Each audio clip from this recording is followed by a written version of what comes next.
Assalamu ala Rasulillah wa ala alihi wa sahbihi wa man wala. Welcome everybody to the Safina Society Nothing But Facts live stream on a Wednesday. And you know what that means. That means we begin with a dua, Hizb and Nasr first of all, and then we go into the dua which is maqbool bi'idhnillahi ta'ala. There is a sa'a every Wednesday between al-Dhuhr wal-Asr, the times of Dhuhr and Asr. There is a time in which the dua is accepted, and we don't know when that time is, but there is a gap in the skies in which the doors open up of the heavens, doors of the heavens open up, and our dua will be accepted. So we can't make dua the entire time because we have to do this program, but we can make dua at a certain period of time. So we're going to recite this wird, this dhikr, and then we will, inshallah, make our dua. All right, let's give it a second.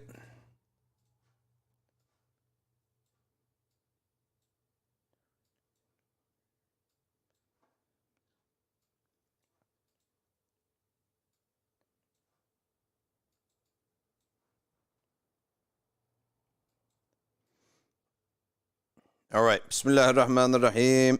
إنا فتحنا لك فتحا مبينا ليغفر لك الله ما تقدم من ذنبك وما تأخر ويتم نعمته عليك ويهديك صراطا مستقيما وينصرك الله نصرا عزيزا وكان عند الله وجيها في الدنيا والآخرة ومن المقربين وجهت وجهي للذي فطر السماوات والأرض بسم الله الرحمن الرحيم نصر من الله وفتح قريب وبشر المؤمنين يا أيها الذين آمنوا كونوا أنصار الله كما قال عيسى ابن مريم للحواريين من أنصاري إلى الله قال الحواريون نحن أنصار الله الله لا إله إلا هو الحي القيوم لا تأخذه سنة ولا نوم له ما في السماوات وما في الأرض من ذا الذي يشفع عنده إلا بإذنه يعلم ما بين أيديهم وما خلفهم ولا يحيطون بشيء من علمه إلا بما شاء وسع كرسيه السماوات والأرض ولا يؤوده حفظهما وهو العلي العظيم بسم الله الرحمن الرحيم لو أنزلنا هذا القرآن على جبل لرأيته خاشعا متصدعا من خشية الله وتلك الأمثال نضربها للناس لعلهم يتفكرون والله الذي لا إله إلا هو عالم الغيب والشهادة هو الرحمن الرحيم هو الله الذي لا إله إلا هو الملك القدوس السلام المؤمن المهيمن العزيز الجبار المتكبر سبحان الله عما يشركون هو الله الخالق البارئ المصور له الأسماء الحسنى يسبح له ما في السماوات والأرض وهو العزيز الحكيم أعيذ نفسي بالله تعالى من كل ما يسمع بأذنين ويبصر بعينين ويمشي برجلين ويبطش بيدين ويتكلم بشفتين حصنت نفسي بالله الخالق الأكبر من شر ما أخاف وأحذر من الجن والإنس وأن يحضرون عز جاره وجل ثناؤه وتقدست أسماؤه ولا إله غيره اللهم إني أجعلك في نهور أعدائي وأعوذ بك من شرورهم وتحيلهم ومكرهم ومكائدهم أطفئ نار من أراد بعداوة من الجن والإنس يا حافظ يا حفيظ يا كافي يا محيط سبحانك يا رب ما أعظم شأنك وأعز سلطانك تحصنت بالله وبأسماء الله وبآيات الله وملائكة الله وأنبياء الله ورسل الله والصالحين من عباد الله حصنت نفسي بلا إله إلا الله محمد رسول الله صلى الله عليه وآله وسلم اللهم احرسني بعينك التي لا تنام واكنفني بكنفك الذي لا يرام وارحمني بقدرتك علي فلا أهلك وأنت ثقتي ورجائي يا غياث المستغيثين يا غياث المستغيثين يا غياث المستغيثين يا درك الهالكين يا درك الهالكين يا درك الهالكين اكفني شر كل طارق يطرق بليل أو نهار إلا طارقا يطرق بخير إنك على كل شيء قدير بسم الله أرقي نفسي من كل ما يؤذي ومن كل حاسد الله شفائي بسم الله رقيت اللهم رب الناس أذهب الباس اشفي أنت الشافي وعافي أنت المعافي لا شفاء إلا شفاؤك شفاء لا يغادر السقم ولا ألما يا كافي يا وافي يا حميد يا مجيد ارفع عني كل تعب شديد واكفني من الحدي والحديد والمرض الشديد والجيش العديد واجعل لي نورا من نورك وعزا من عزك ونصرا من نصرك وبهاء من بهائك وعطاء من عطائك وحراسة من حراستك وتأييدا من تأييدك يا ذا الجلال والإكرام والمواهب العظام. أسألك أن تكفيني من شر كل ذي شر إنك أنت الله الخالق الأكبر. صلى الله على سيدنا محمد وآله وصحبه وسلم تسليما كثيرا طيبا مباركا فيه والحمد لله رب العالمين ظاهرا وباطنا وعلى كل حال يا أرحم الراحمين.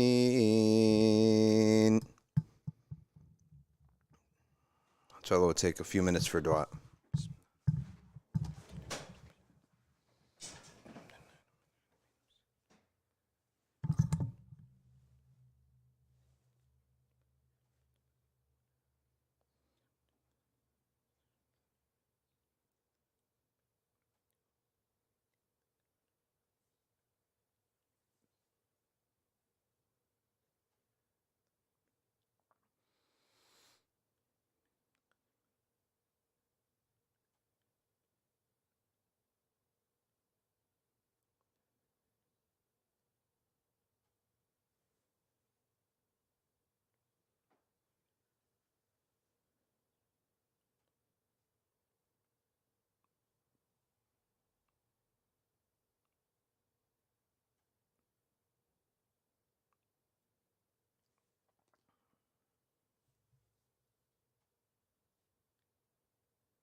الله وبارك على سيدنا محمد وعلى آله وصحبه وسلم. سبحان ربك رب العزة عما يصفون وسلام على المرسلين والحمد لله رب العالمين.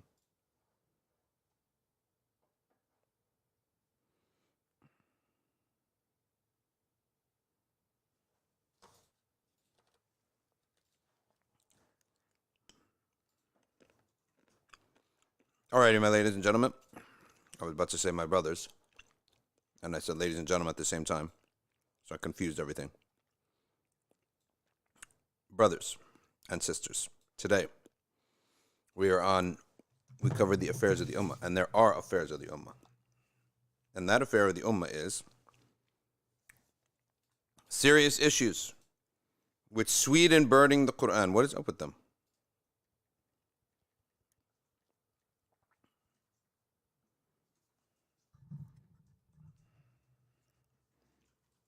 Let's pull this article up. But you all have seen this, right? Sweden burning the Quran. What's their deal exactly?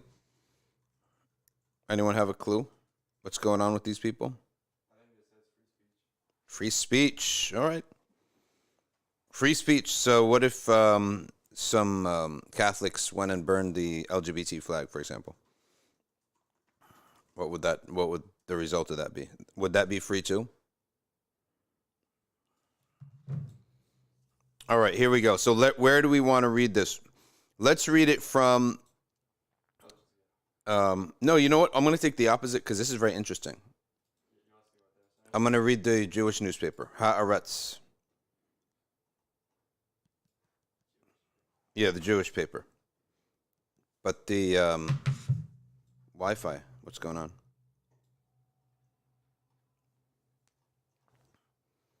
Let's see what we got here. We got Safraz Mansouri's here.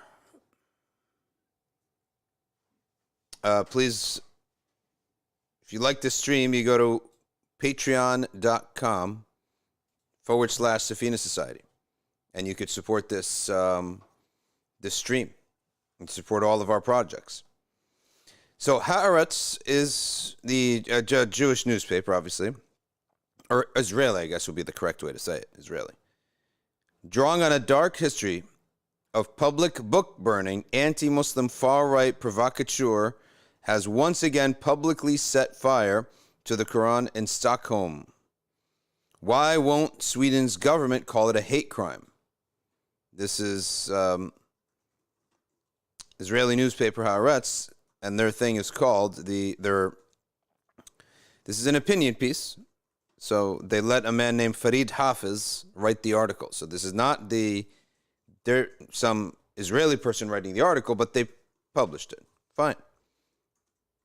Let's see what it says. The far-right leader Rasmus Paludan is a serial Quran burner. In 2019, he staged public burnings of the Muslim holy book in several locations across Sweden. You know what?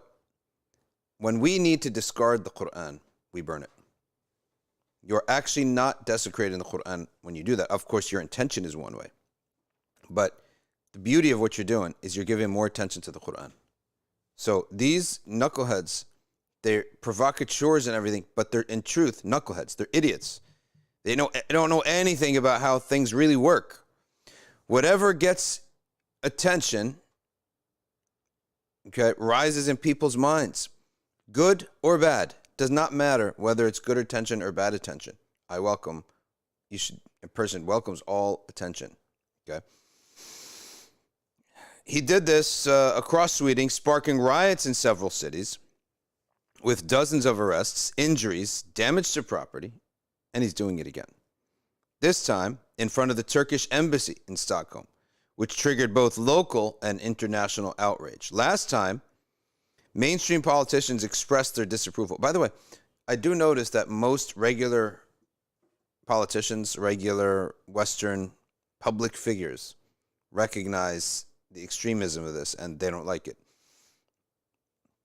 While navigating Sweden's generous protections of freedom of speech, they did express their disapproval.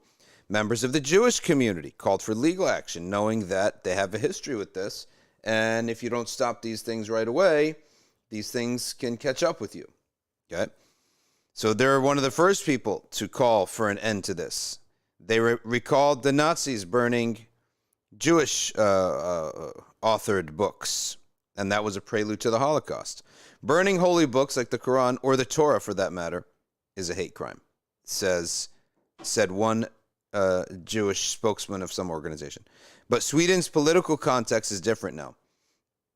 The ruling coalition depends on the support of a highly xenophobic anti-Muslim far-right party with roots in Nazism. And Sweden is locked in a geopolitical drama with Turkey over NATO membership.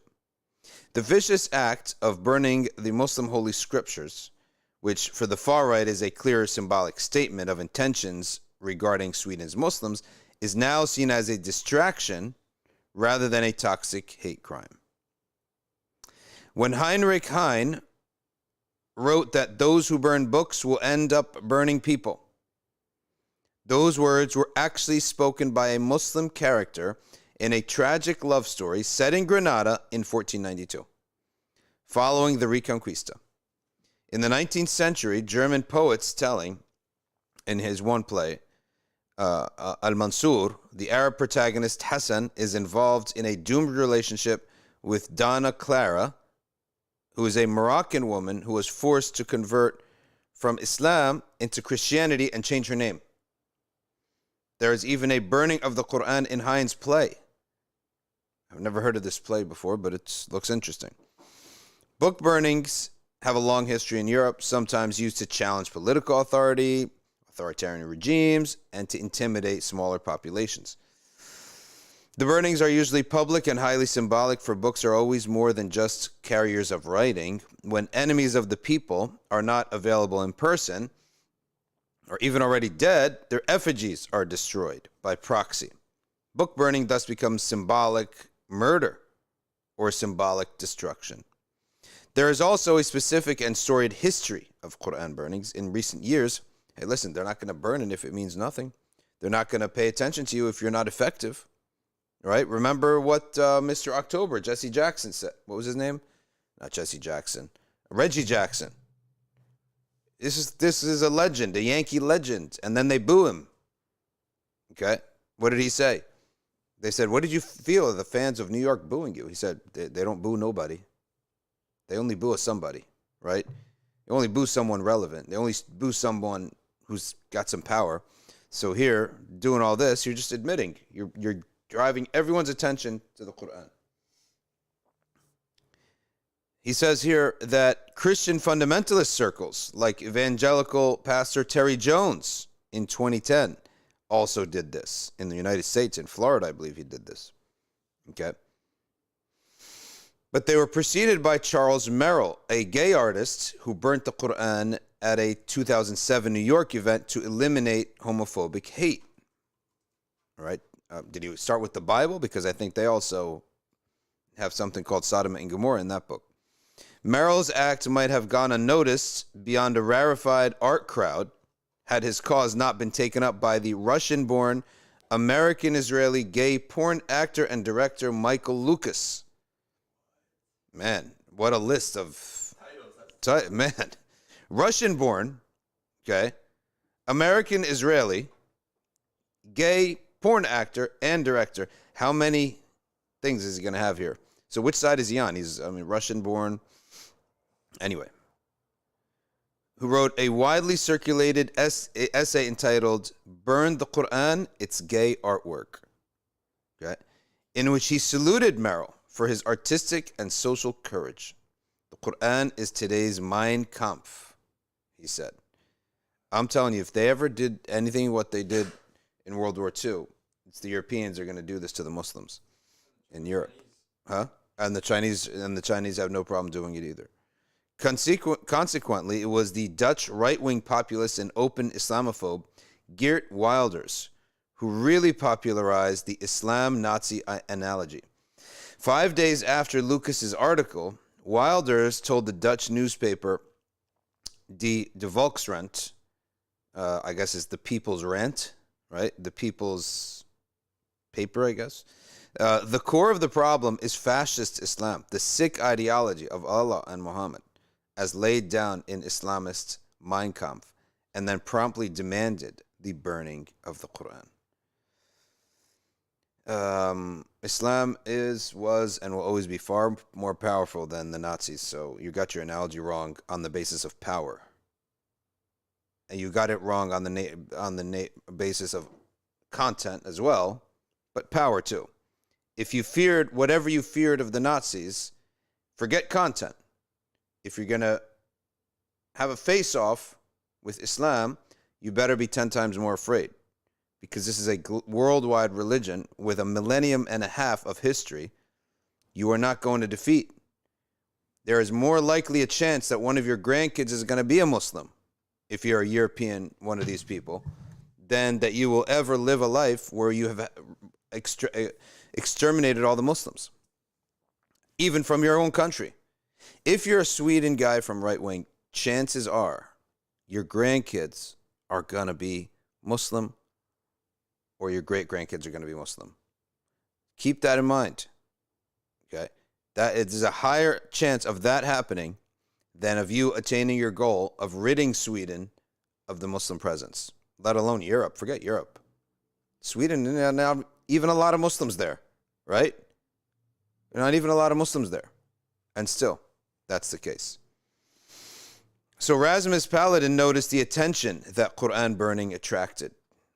A failing, electorally irrelevant politician Paladin began his career in Denmark, and he never won more than 1.8% in national elections, but did succeed in being convicted of hate speech. Okay.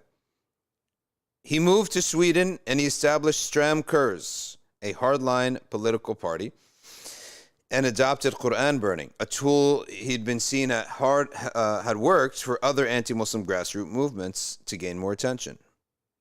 Following his hate stunts in 2019, he was given permission by the Swedish police to hold an anti-Muslim stunt in several cities in Sweden during the Ramadan of 2022. Oh, it's good. The guy calculates when Ramadan is, right? You know probably when Ramadan is more than some Muslims, right? I mean, these people go around, the Muslims of Europe, thinking that everyone's some pious person, where the Muslims of Europe are just trying to, if they're practicing Islam at all, trying to just survive. He publicly burned copies of the Quran and called for the expulsion of Muslims. While Paladin presents himself as a defender of free speech, a touchstone of Swedish culture, his act of Quran burning is not about liberty or human rights. Drawing on a typical New Right ideology, he wants to restore the ethnic homogeneity of white Nordic populations through the banning of Islam and by massive deportations. And by the way, when there's a country and they have a certain way of doing things, now a certain group of people come into that country and now we're upset, right? That's usually what happens. Now the question is this: how did those people come in? Did not your people, your liberal parties, let them in? Right? Because they either felt bad or they realized we don't have enough kids, so who's going to pay the Social Security? So we need these people to work and we can tax them and then we'll have enough money for Social Security. That's how it's been in Europe. Or they felt bad for all these people we colonized. A liberal generation comes around, have sympathy, lets in a whole bunch of Indians into England, let in a whole bunch of Algerians into France. Next generation comes along, too much Algeria, too many brown people here. And then you change your mind. You guys are the ones who don't know what you're doing. No Muslims came in as conquerors. I would have loved to come in as a conqueror. Then we would have to deal with this nonsense. You'd be our subjects. But we didn't do that. And Allah has His own plan. They came in as refugees or as immigrants that you allowed into the country. You allowed them into the country. Your people, Yani. Your grandparents. Your forefathers. Whatever the previous mood was in your country, of a sympathetic and liberal mood, you allowed all these people in. Now you're changing your mind. So, if you have issues, go back to the precedent and see what laws were established that allowed this immigration. And take up your fight with them. What's worse, he says, these anti-Muslim rallies were intensely debated in Swedish media, but for the wrong reason. The debates did not focus on the racist dimensions of Quran burning. Rather, they focused on the importance of protecting free speech and how to maintain law and order. So in other words, let us do this in a good way. That's basically what they said.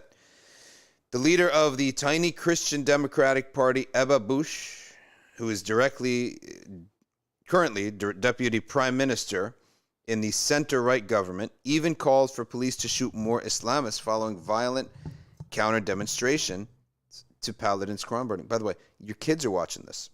Your kids are international kids. Right? All kids today, they're international. They're global. A lot of them, I would say. And they're going to be embarrassed by this. They're going to be embarrassed. It's not to say that kids are proud of what they get, what they have, and what they are. But also worldwide, kids, they tend to be more international. And they're going to be embarrassed. You're going to be embarrassing your kids. Your kids, they're probably rooting for Muslim soccer players, right? They're involved in the global community. So you're embarrassing yourselves. In Sweden these days, there seems to be little political will to consider burning the Quran to be a hate crime. The Prime Minister's office put out a bland statement calling the act disrespectful and expressing sympathy for all Muslims who are offended, while emphasizing that freedom of expression is a fundamental part of our democracy. So what does that mean? It's a nothing statement. It's one of those politicians who basically said a nothing statement, essentially. That's what it is.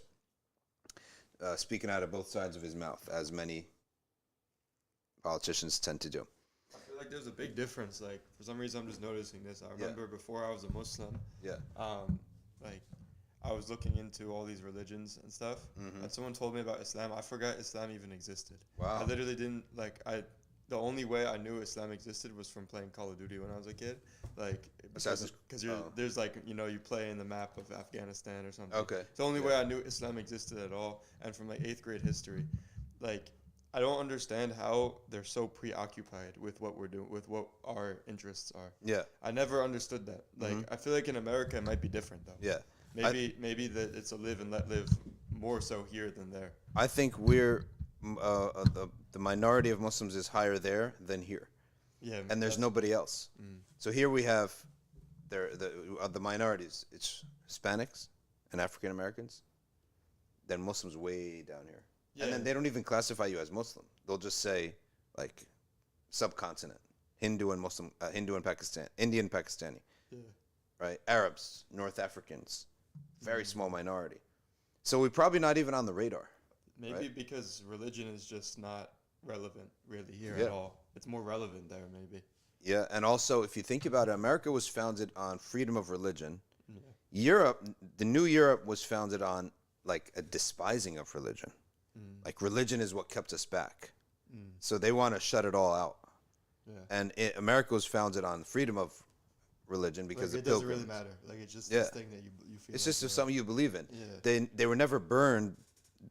U.S. history was never burned by religion, whereas in Europe they were burned by. They were shackled by the church. That makes sense now. Yeah. Yeah. So I see why. So they despise. They're really suspicious of all belief. Because a controversy like this in America, it's like you wouldn't see this happen in America. Yeah. These type of things don't happen. You know. Also, I think here, the founding fathers was always this little guy kicked out of England, right? And they love the underdog here. Europe, I don't think they have that sentiment that they love the underdog. They don't have that concept. So that's why minorities to them is like you're living in our country basically. This is our country, you're living here. Minorities in America, it's like we're all built this country together, right? That's the mentality. Every group that comes gets pushed aside a little bit in the United States, but eventually let's get in. They let them in into the circles of social acceptance. Okay, so he says here that nobody can be forced to respect anybody, but a hate crime has legal consequences. Since the debate has been framed around protecting free speech, depicting Paladin as a critic of Islam rather than an open Islamophobe, the idea that there can now be critical self-reflection about how aggressively anti-Muslim positions have become so mainstream seems far away. So the only solution to this is not to object, is to take it to its logical conclusion. Take an Israeli flag, take an LGBTQ flag, and start burning them. See what happens. Go in front of the Israeli embassy and burn their flag.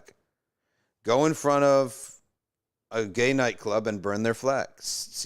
Take things to the logical conclusion. That's the only real solution. You don't resist it. There's no point in that. You're never going to look good when you're defensive. In the wake of the Russian invasion of Ukraine, Sweden decided to apply for full NATO membership. Okay, but has been locked in an acrimonious confrontation with Turkey, who refuses to acquiesce until Stockholm extradites Kurdish PKK activists. A move Swedish courts have blocked. Okay. Choosing the Turkish embassy as a site for the Quran burning was thus a deliberate choice by Paladin. Okay. And lurking behind the scenes is the far right, the unequivocally anti-Muslim Sweden Democrats, who have not officially become part of the coalition but are backing it from the outside, while watching this with satisfaction as many of their policies are implemented. The center-right government knows that if it offers too much solidarity to the Muslim community, it may end up pushing the neo-fascist Sweden Democrats to go even beyond the 20% that they already attract. But while Sweden spars with Turkey, the government jostles with the far right. It is Sweden's Muslims who are again left out in the cold. Who is saying this? Who wrote this article? Farid Hafiz, a distinguished professor of global studies and senior researcher at Georgetown's The Bridge Initiative. All right, it was a good article. Let's see what else is going on here.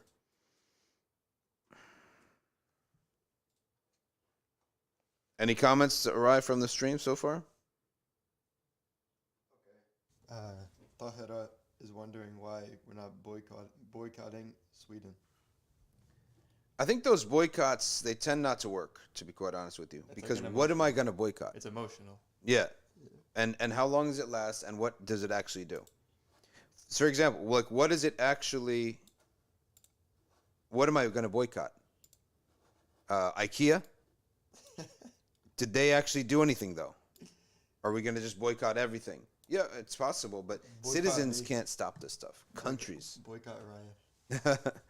Am I going to fire Ryan? Boycott Sweden. Yeah, so where do these things, where do they go? If you know what I mean. All right, let's see what else. The Wi-Fi is a bit slow today for some reason, which is weird.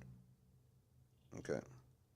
So, yeah, we did have boycotts in the past, but it's just the question of what's the effectiveness of the boycott. And maybe it makes a Muslim feel good, but the global economy, if you're going to really hurt somebody, you got to find, like, who's selling them gas, for example. Qatar, Saudi. That's where it's going to hurt, right? They stop selling, raise the price on them for some. And then things don't work even like that, right? Because you know that, let's say I work for the government, right? And I'm responsible for the contract with let's say, Qatar, right? For gas. As soon as this thing happens, don't you think I'm going to call my contact right away and make sure he's not upset, right? Like, I'm going to try to smooth it over. And this contract is a result of like 6-7 years relationship, sometimes 20 years relationship, right?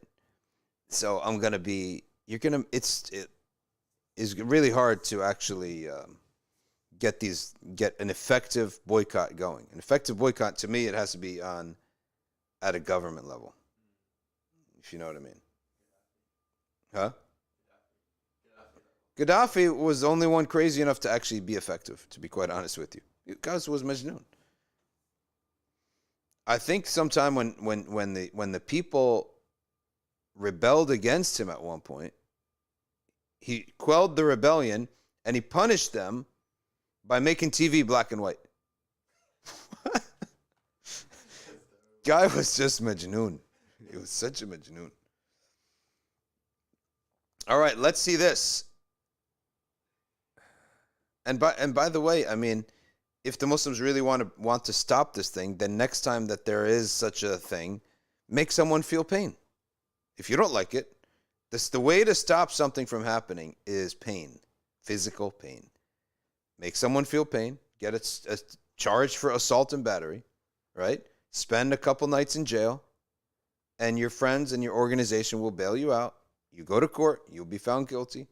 But it's not like a major crime. You just beat someone up. That's if you get caught, too. Wear a mask. Wear a hatta, Philistini, right? Go, place some pain in his body so that he goes home regretting what he did. Like that. That's how simple it is. I'm not encouraging crime. I'm just telling you what works. Does anyone mess with the mafia, for example? There's a reason. You're going to feel pain. Pain is a wonderful mover. So effective. The effectiveness of pain is probably 99.99%. That it will move, it will influence you. The greatest influencer of all time is pain. So as long as the guy's not feeling pain, no boycott's going to bother anybody. Okay. The High Representative, now we're going to turn to Al Jazeera. Jazeera is talking about the United Nations. The High Representative of the UN Alliance of Civilizations has condemned the burning of the Muslim book by a Swedish-Danish far-right politician as a vile act. Now, let me tell you this. This thing it's not just the Quran, it's Sweden versus Turkey. Turkey and Qatar are aligned. Saudi Arabia, United Arab Emirates, Egypt, and Israel are essentially one group. Let's just see if the hypothesis that somebody told me is correct, that Saudi will come out with a statement supporting free speech. Let's just see. To be anything against Turkey. It's just like Andalus. Why was Andalus lost? Right? Andalus was lost because the Muslims behaved like this. They had parties amongst themselves, and they supported they would support the Crusaders against their own Muslim party to win over the dunya. Rasmus Paludan, leader of the Danish far-right political party Hardline, carried out the stunt outside the Turkish embassy in Sweden under the protection of local police on Friday. Okay, but the protection, they're not going to go home with them, right? So you hang around, you wait until the protest's over, and you follow him home. Okay? You don't want to hurt the guy? Okay. His car. Bother him. You know, tires are very expensive these days. They are. Like, you'll be paying 4 digits if you need to get all 4 new tires. Right? Tires, windows, things that it's a low-level crime. It's easy to get away with. Pain, financial pain. If not physical pain, financial pain. I'm not saying anyone should go do this. I'm saying that's what's effective. Okay? While the High Representative stresses the importance, the High Representative is the name of this UN body. It stresses the importance of upholding the freedom of expression as a fundamental human right. He also emphasizes that the act of Quran burning amounts to an expression of hatred towards Muslims. So, again, this is very similar to the painting of the Prophet ﷺ, but this is the flip side. If someone was to give a lecture on why they believe the Quran is wrong, okay, we would say that is an un-Islamic thing, but nobody would bat an eye that this lecture goes on in Western Europe. So it's one thing to say your opinion that you don't like something, or that you don't believe in something, or you're against something. That's one thing. Do you think in Dar al-Islam, when the Christians and Jews were able to have their houses of worship and they were able to preach to themselves, that their priests and their rabbis were not teaching the next generation why the Quran is wrong? Of course they did, right? As long as it's in private. Here, so in Europe, it's not going to be a surprise someone who gives a talk why we shouldn't, why Islam has got issues, blah, blah, blah. We expect that. So opinion that is un-Islamic is very different from hate. And this is the opposite extreme now, the opposite side. By the way, I mean, it seems like we're getting everything wrong. The un-Islamic one, the un-Islamic but not Islamophobic, she got fired. This guy is clearly full of hate, and he's supported. Both of them got him wrong. So, a spokesperson for Miguel Morantinos, I guess he's the head of the High Commission or whatever, said this. Okay, this is hatred towards Muslims, and hatred towards Muslims, I think, is anytime that a hateful language reaches this crescendo, it's not good for a society. It is disrespectful and insulting to the adherents of Islam and should not be conflated with freedom of expression. Moratinos, who heads a UN agency that describes itself as devoted to promoting understanding across diverse communities, said he was concerned about the rise in discrimination, intolerance, and violence directed against members of many religious and other communities in various parts of the world.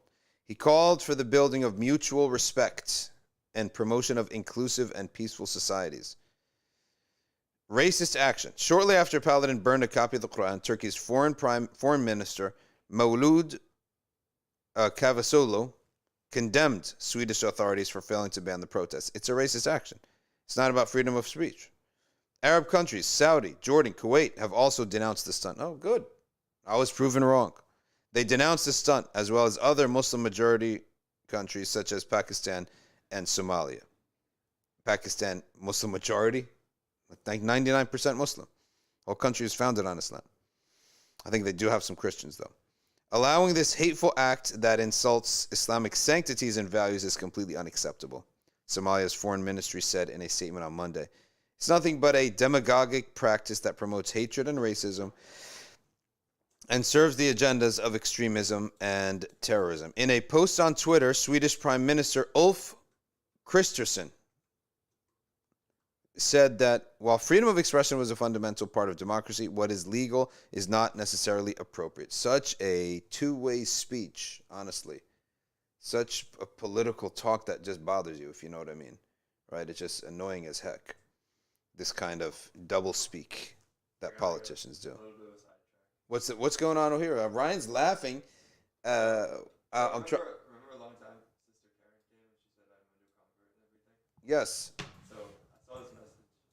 I was like, oh man, you never saw a Sahaba protesting new matters. I was like, oh man, the Salafis got it. Oh, the Salafis got you, Karen Lindsay? And then look, like I saw his dua, I'm like, alright, I mean, and now it confirmed. Sheikh Fawzan, the Salafis got you. Okay. Not good. The judgment of actions is not based upon if you can find in a book that a companion did it. That's not how an action is judged. Actions are judged based upon the purpose of the Sharia, but also the text of the Quran and Hadith. Would they support it? Because the first methodology is that I would not move a finger unless a companion did it, would require the companions to have done everything. No. The Quran and the Sunnah, the Prophet ﷺ, have taught us the fundamentals of everything. And the Sahaba did some of them. They didn't do all of them. They didn't do everything. The companions are not the noblest and best of generations because they did everything. The companions are the best generation because of their piety, their belief in the Prophet, their sacrifice, the purity of their intention. Okay? So just keep that in mind. When we want to do something or not do something, we weigh that against the Sharia. The sources of the Sharia being the Quran and the Hadith of the Prophet ﷺ, and analogy and consensus. Consensus upon what? Upon interpretive texts. Okay? If the Sahaba did something that is not the source of legislation, it will be, yes, it'll be maybe a good deed if the Sahaba did something. If a situation never existed for the companions to make a decision about it, no problem. Not every situation has existed in the time of the Prophet ﷺ so that the companions could do something. All right, so be very careful, all right, of who you're studying from, because you are just repeating and spouting basic, not even sophisticated Salafi stuff, very fundamental Salafi things, so be very careful, right? Now, I don't even know if you are Karen Lindsay, who you are. Okay? Nahkum bil-Dhahir, fine. She is Karen Lindsay. But I would not. She says all newly invented matters are in hell. What about posting on YouTube? Is that a newly invented matter? Okay? Or did it exist in the time of the Sahaba? Which one? All newly invented matters that are in contradiction with the Prophet's teachings. Yes. Whoever brings a good matter gets the reward of that. And whoever brings a bad matter gets the reward of that. Whose interpretation of this? Imam al-Shafi'i. In Bayhaqi's biography of Imam al-Shafi'i, he defines how, he writes how al-Shafi'i defined bid'ah. Innovation. Bayhaqi is very important in the Shafi'i school.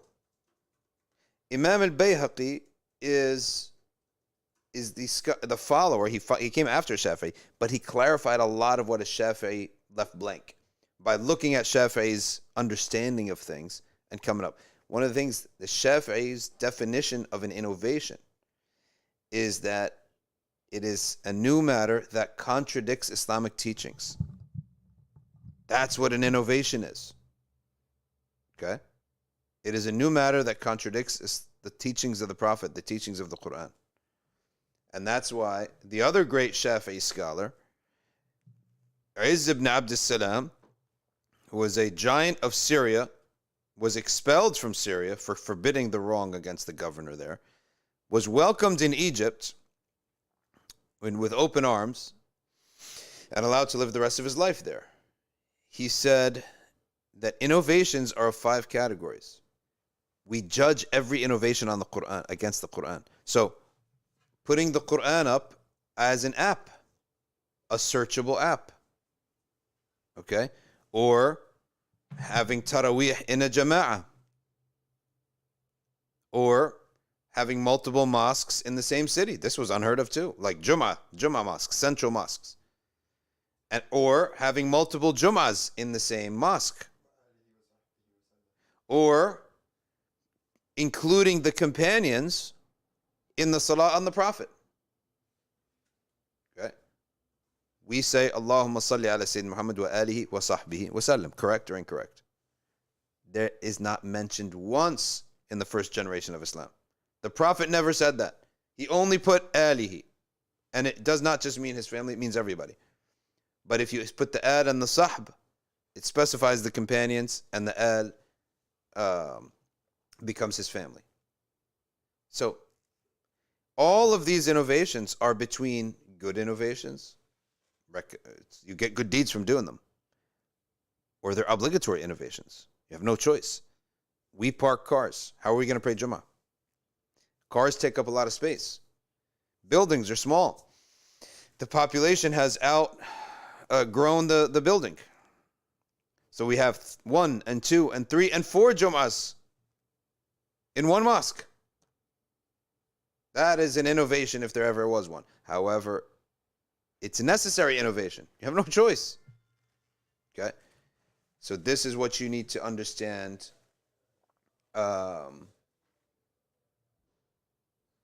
What an innovation is. So, Karen Lindsay, I highly recommend you go to arkview.org and take the Aqidah class and take a fiqh class. Okay. Highly recommended.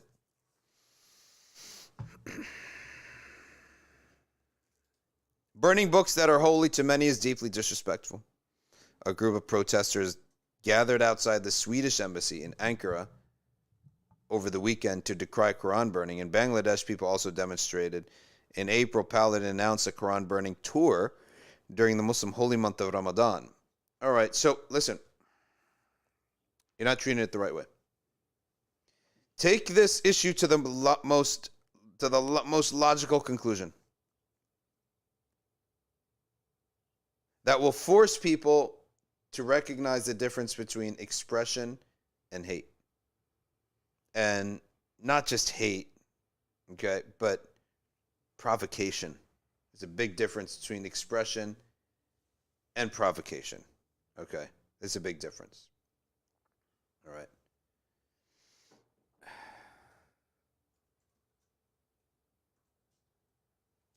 But I do have some good words for Karen. She went, she learned, she practiced what he preached. Is that a joke or is it true? Huh? It's true, right? The behavior is not the behavior of a 45, 50-year-old woman who would probably be more mature than that.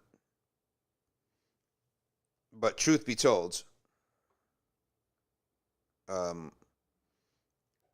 practice what he preached. They taught him that you got to forbid the wrong and every innovation is a misguidance, and he went into telling everybody.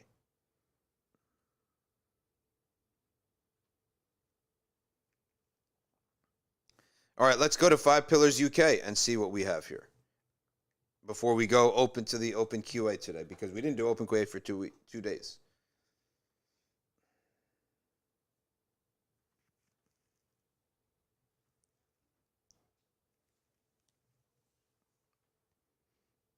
Ryan, what else we got here? Someone's asking about Islam viewpoint on psychology.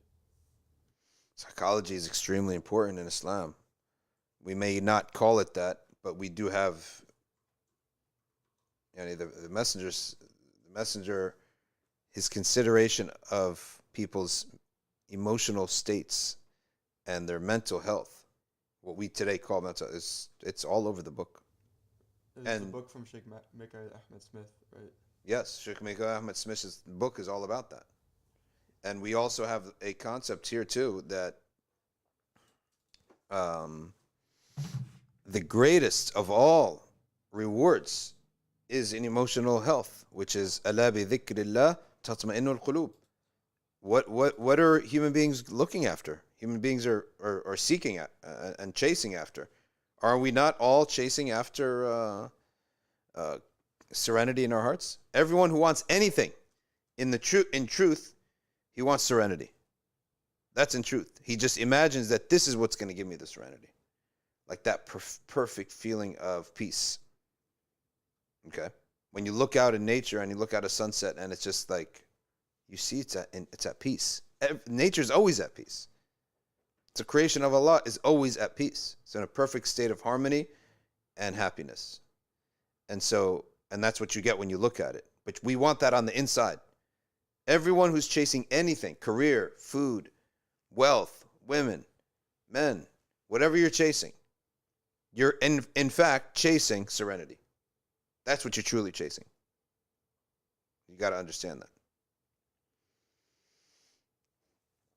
Let's go to 5 pillars and see what they're saying. Muslim parents vow to remove kids from school unless LGBT concerns are addressed.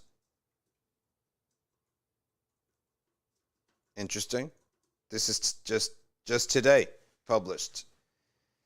Muslim parents in Redbridge, East London, say they will pull their children out of schools unless LGBT content is introduced in a way that respects the religious and cultural background of their kids. Look at the Overton window, as Mu'in loves to quote the Overton window. Do you know what that Overton window is? It's basically like this. It's like this. That the extreme is 7. The other extreme is 1. Okay? Just imagine. Now some guy comes in and he says, no, 15. And we go crazy, right? No, it's 15. That's way beyond 7, right? So then we all, as a society, say, fine. 9, right? 9 is the new extreme. So we're now at 2, 3, and 9. Instead of 1 and 7, we start at 1 and 7. Look what the title says. They say now, okay, the title says here, Muslim parents in Redbridge, they will pull their children out unless the LGBT content is introduced in a way that is respectful to us. You see that? So they've capitulated that there's going to be qawmi Luts everywhere. But do it in a way that respects our religion. So that's what is a perfect example of moving that Overton window. Mu'in loves the Overton window. Let's do a test.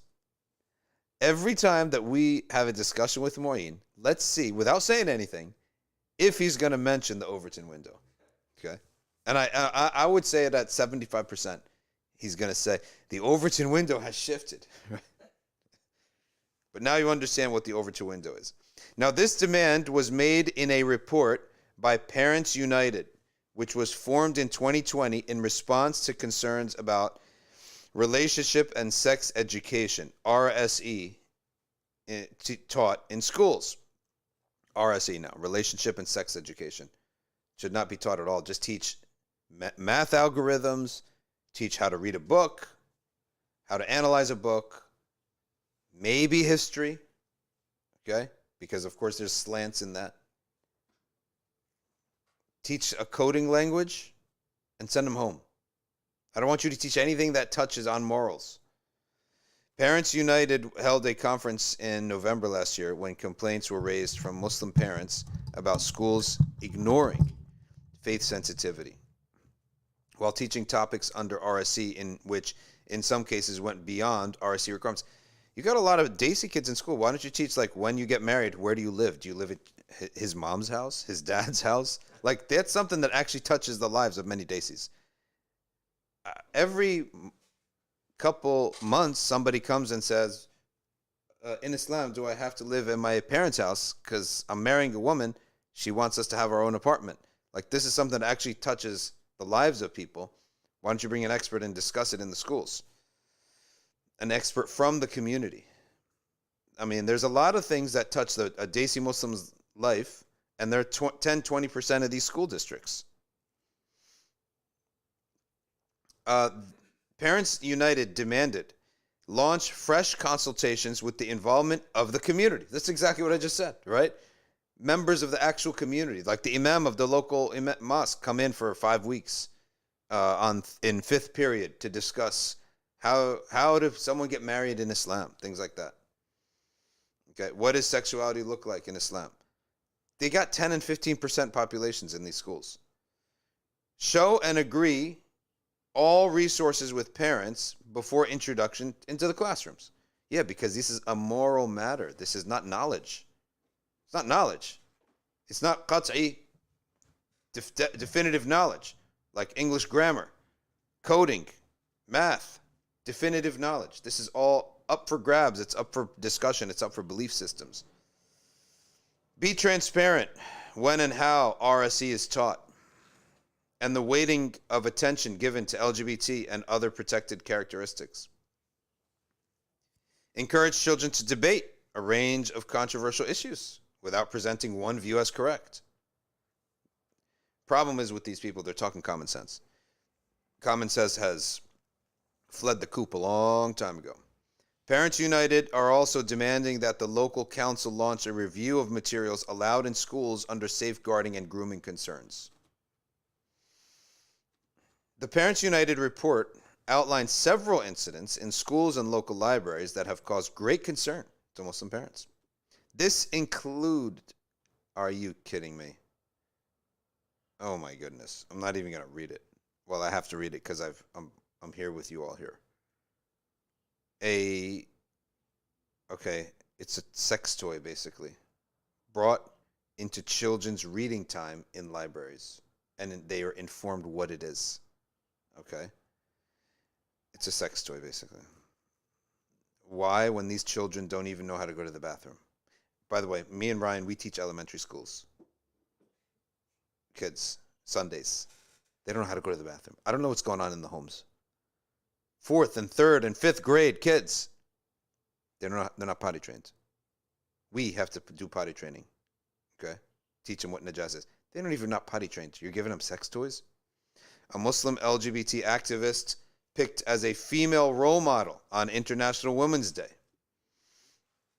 A child reprimanded and punished for expressing views that there are only 2 biological sexes. You got to pull your kids from these ridiculous schools. An 11-year-old upset and traumatized by exposure to sexual intercourse and arousal taught in science. Wow, you're teaching arousal to an 11-year-old. Pull your kids from these ridiculous demonic schools. Why are they even, they're preaching this nonsense. What business is this to have in a school? Give me math, coding, and English, and call it a day.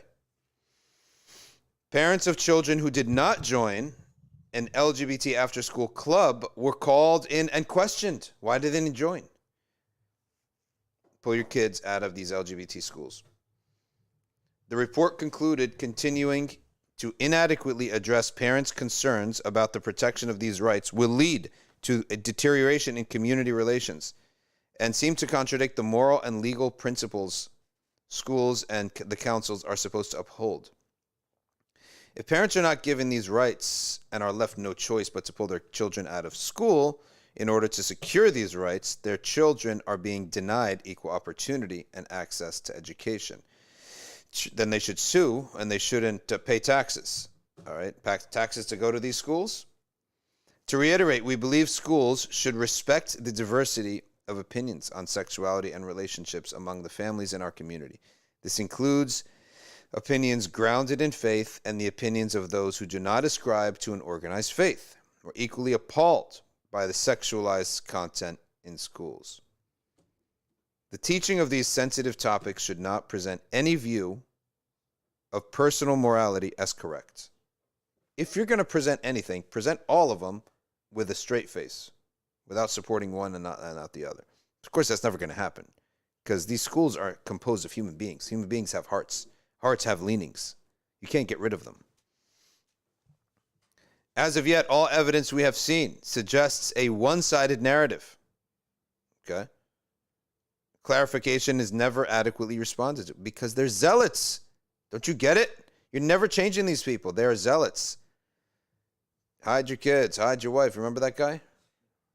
You remember that meme? While schools have a statutory duty to promote diversity and good relationships between communities, this can only be achieved by encouraging genuine diversity of perspectives. We argue it is disrespectful and unhelpful to tell or to imply to children that the religious values they learn at home are bigoted or phobic, simply for having different views on relationships to those of others in our society. Tolerance and respect should be reciprocated. You're talking to a wall. Okay? You're talking to a wall. These people's hearts are set. You're not changing them. Always look at where the heart is, not what the words are. The Department of Education has responded. The Department of Education said pupils should be taught about society in which they're growing up. And subjects are designed to foster respect for others and for difference and educate pupils about healthy relationships. Tell me, when you get off at Heathrow Airport, do you see more transgender people or more Indian people?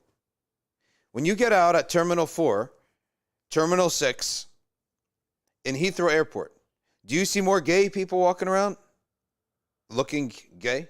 Or do you see more Sikh people, Hindu people, Pakistani people, Bengali people, clearly looking Muslim? Okay? Clearly looking Muslim guys, clearly looking gay guys. You've never been to London then. You've never been to England. Personal experience. And there's plenty of British people here to confirm that.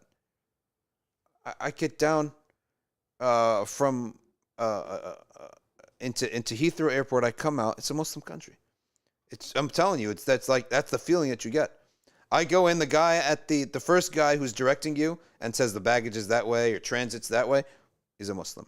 I move on.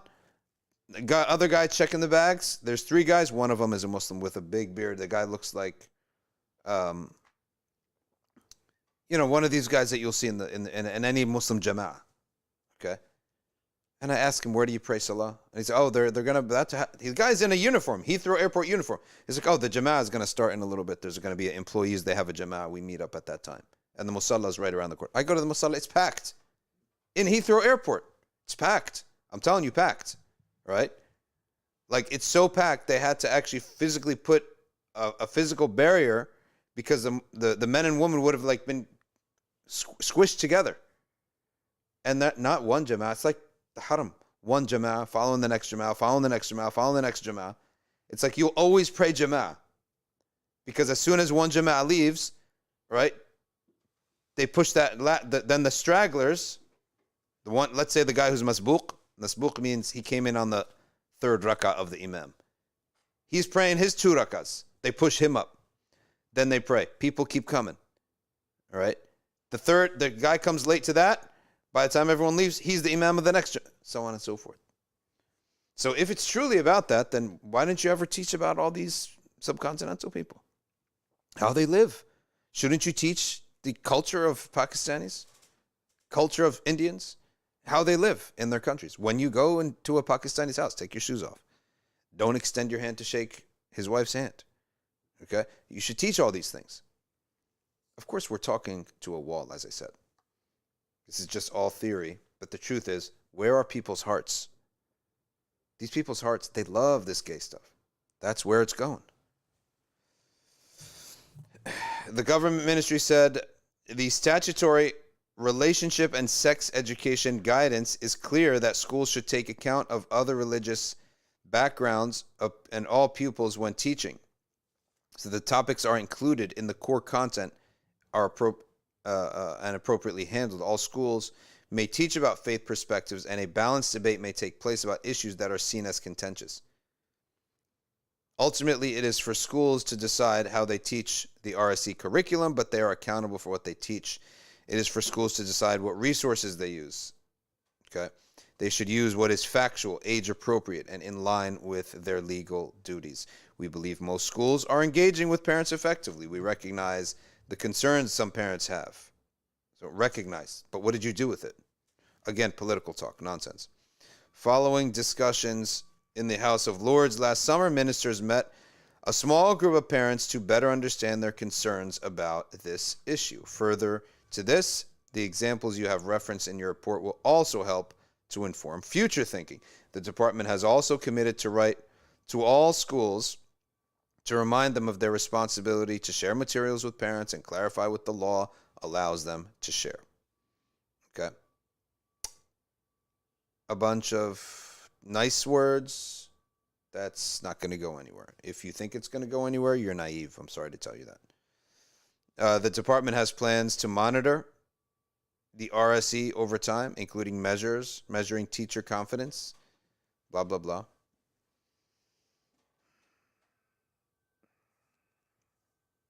Another article that came out, I like this one, but I don't like the punishment. Pakistan plans to punish the cursing of the Prophet's wives and the cursing of the Sahaba with at least 10 years of prison. Where are the lashes? This was a great chance to do the right thing. But fine, 10 years in prison, fine. I would have said lashes, maybe even capital punishment. But they want to do something different, fine. Let's read the article. The punishment is part of the Criminal Laws and Amendment Act of 2023. All right, it was passed unanimously last week, even though there was not a quorum.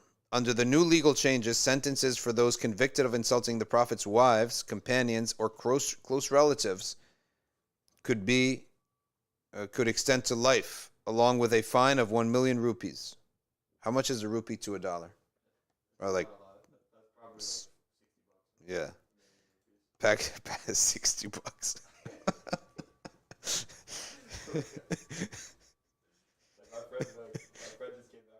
Yeah. He said like his grandparents or his relatives would like give him money. Yeah. And like they would give him like 2,000 rupees. It's like $8. Oh my God, 2,000. Go get yourself a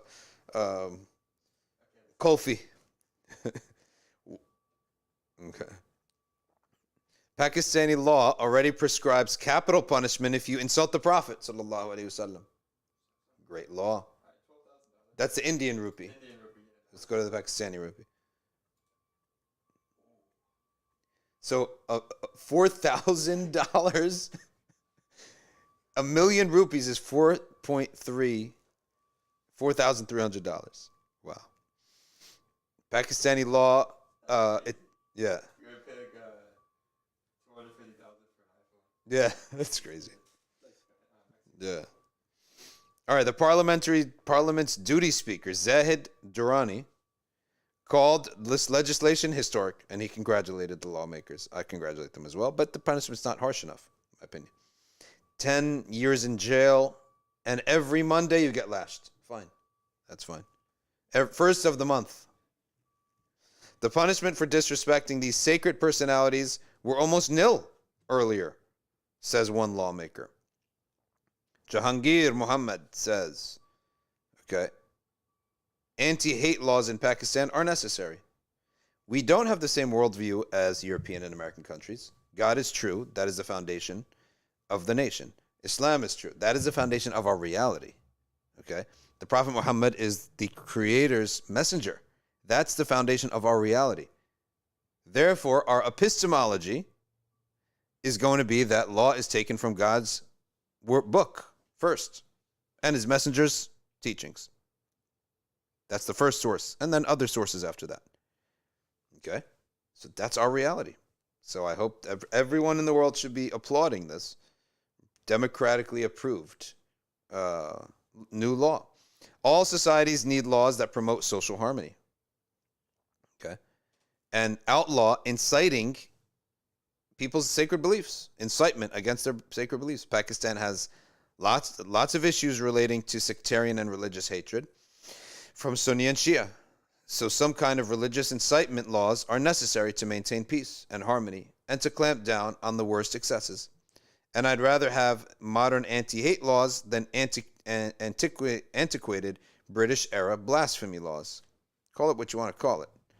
He added, but obviously given that this is Pakistan and laws are often used for political vendettas and score settling, laws have to be proportionate and properly applied and not used for political purposes. On the other hand, the Pakistan's Dawn newspaper expressed concern that the law would be open to misuse and could be used to target Shia Muslims in particular. Well, don't curse the Sahaba in public then. Go home and do whatever your stupidity there. It said, instead of curbing sectarianism, the law will likely be weaponized disproportionately against religious minorities and sects. Okay, you're living in a Muslim country, so don't say these things in public then. For example, by passing such legislation, even an informed discussion on Islamic history within the bounds of respect may be misinterpreted by some as an affront to revered personalities. While derogatory remarks against the Holy Prophet and his wives are unacceptable, expanding the ambit through vaguely worded laws can lead to misuse of legislation. The fact is that confessional differences have existed in the Muslim world for 14 centuries, and views, things existing does not make them right. Existing for a long time doesn't make something right. The views of any one group cannot be imposed on all. Of course it can be, if it's the truth. Obviously, you're not going to make people believe, but you can stop them from offending. In order to eliminate sectarianism, it should be the responsibility of Shia and Sunni ulama to preach tolerance and advise their flocks not to indulge in toxic polemics. Instead of passing debatable laws, the state needs to crack down on violent hate mongers. Indeed, it is hoped that better sense in the Senate. This is some secular person writing this. As many as 4,000 people are estimated to have been killed in Shia-Sunni sectarian attacks in the last 30 years. One significant aspect of the attacks in Pakistan is that militants often target Sunnis, and then Shia target them back. Shia are targeted back. All right. And they try to use prayer times to maximize, casualties. Let us now turn to your comments and your questions and everything else related. The Jama'ah this year, this week, has gotten such little question time. Okay? But we have 40 minutes now. 40 minutes to open up for Q&A related to these subjects, but doesn't have to be. Okay. SR says, it's actually a good reason in itself to break the habit of bad language, lest we slip up purely out of habit. I have no doubt you mean no disrespect. I think they're talking to each other here.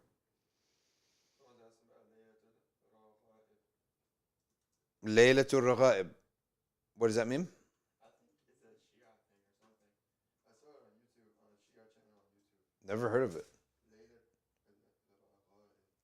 it. Maybe they're talking about the nights in which dua is answered.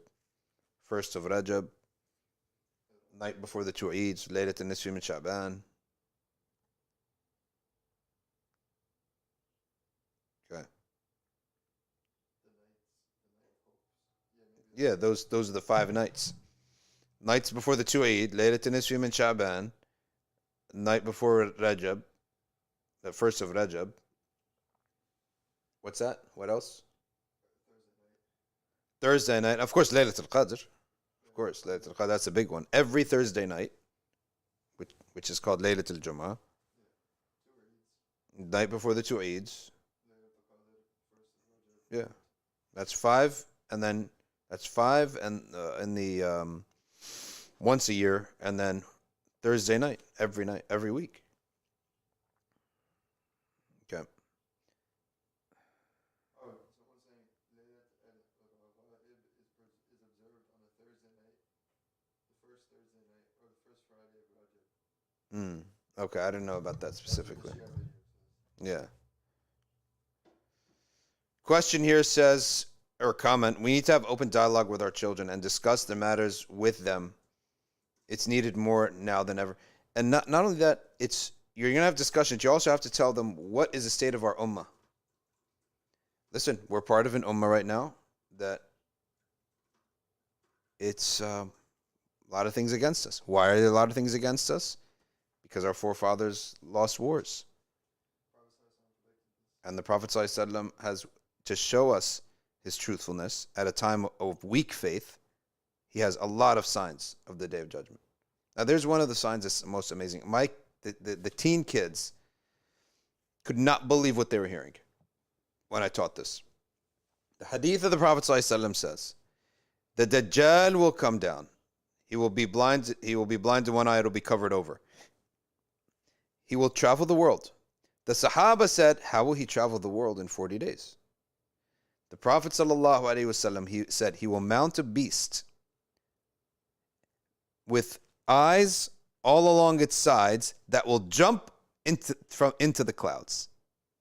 Will jump over the clouds and into the clouds. Okay?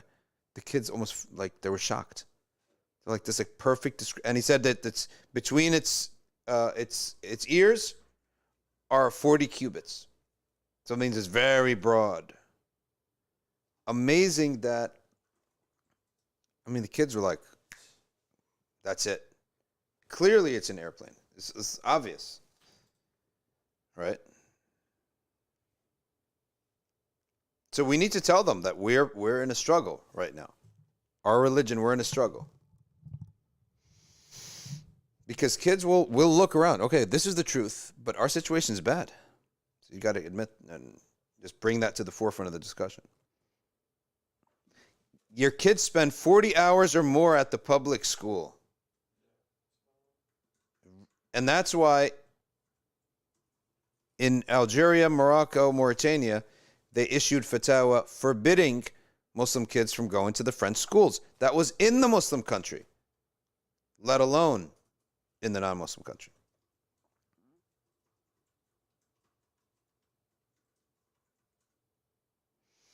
You don't see a problem with using inappropriate language in the same sentence as mentioning Rasulullah. Of course it is. Who would differ with that? Okay. Who would differ with that?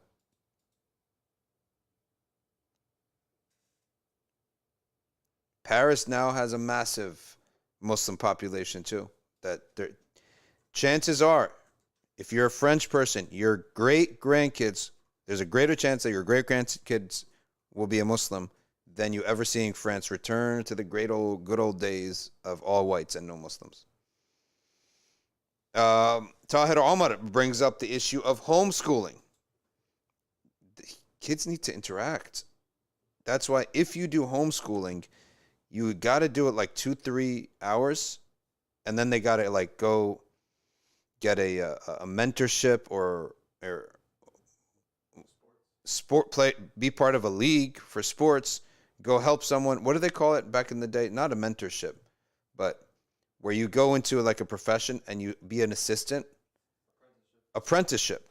Also, like a lot of the interactions that happen in school are like, this is where people learn negative things. Yeah, it's bad interactions. Most of the things that people learn in these school interactions are the negative things, and the positive things you learn from family, and you learn from like sports and teamwork and extracurricular things anyways. Yeah. You're going to learn everything bad. You're going to know how to make fun of people. Yeah. I remember when I was in school, what you learned in order just to stay alive, it was so vicious, was how to make fun of people. Right? Because you have to make fun of them before they make fun of you. You got to put them down. You got to hurt them. That was like the mentality. You have to hurt this person before he hurts you. If he turns out to be nice, fine. But apprenticeships, sports, and then come down to the masjid. It's actually, it could be a full life. It's just the morning will be a bit boring. That's all. Okay. Khadija A says it's going to be called Englandstan soon, very much. That's true. Birmingham is already there. Okay.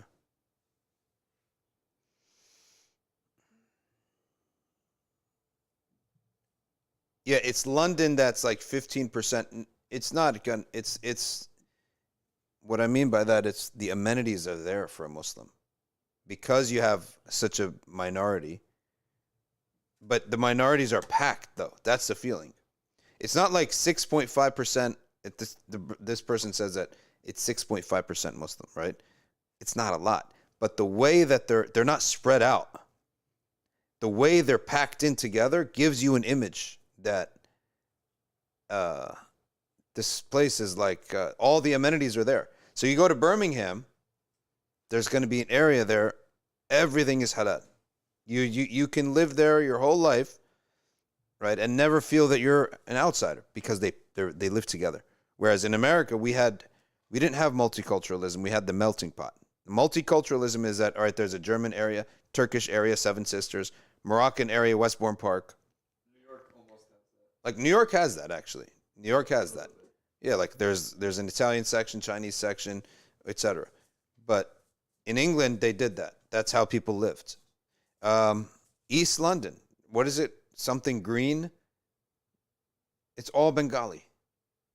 So they have these sections like that throughout England, to the point that you feel like you're almost not in Europe in some of these places.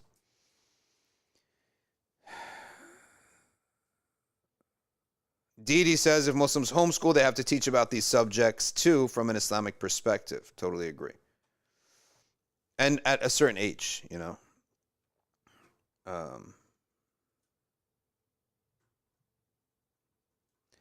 Jay Perez says the benefits outweigh the cons of Muslim school. Early years should be groomed in a Muslim environment, even if the secondary education suffers a bit. We supplement it at home, no problem. There are Muslim home ed groups everywhere. And plus, with the internet today, there's almost no excuse, right? It's easy. And I suggested to a group in Connecticut. I'm going this Friday, inshallah, back to them. Oh, hey, right. Any of the guys want to go? We'll all go together. What time will you be back? Same night. Oh, no, you're going to miss that. You'll miss the youth night, yeah. It's all evening. But I said, look, this is how you do it. You all sign up for the one of the online Islamic schools, like Legacy is an online Islamic school. Okay? You all sign up for that. You will then, the parents get together. What you would have paid in tuition, you pay rent to the masjid, and you pay to hire a couple administrators.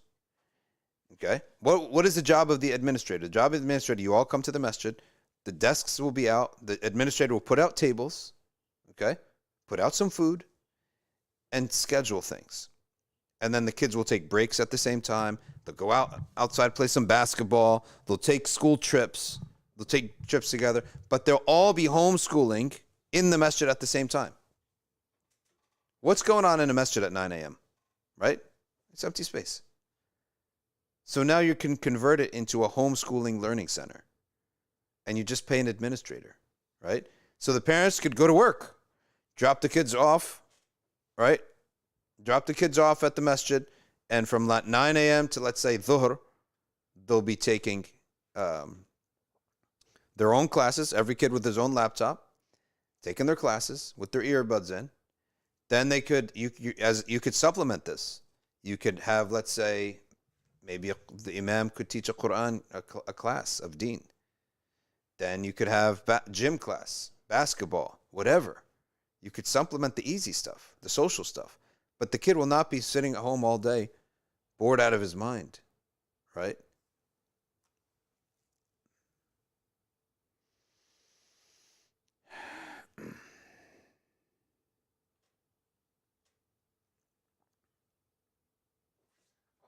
Yeah. Uthman said my plan is to get a bunch of guys. We pay to sponsor the visa of Murabits, and we teach them. We bring them to teach our kids in New Jersey. Which Murabits? Just a Mauritanian. Any Murabits? I think Uthman can become the Murabits, maybe. I have a Murabits if you want one. They just teach all the kids. Mm-hmm.